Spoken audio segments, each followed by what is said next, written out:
bangigan 10 sano wuxuu qabtay shaqo aan la qiyaasi karin say u badan tahay asaasiyaadkii iyo intii looga baahnaa bangi dhexe oo dhan buu moogtay buu hadda hayaa dabcan malihi wax kasta waa dhameeyay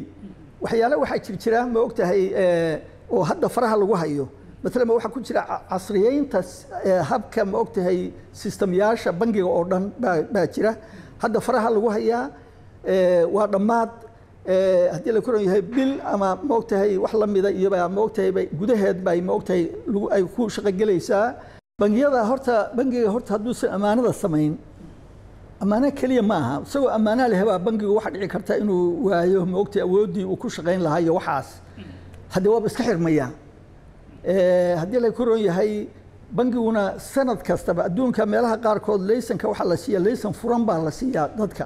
anagu ma siino taxadar ahaan waxaan rahnaa sanad kasta waa in laysanka lagu cusboonaysiyo aad soo warsataa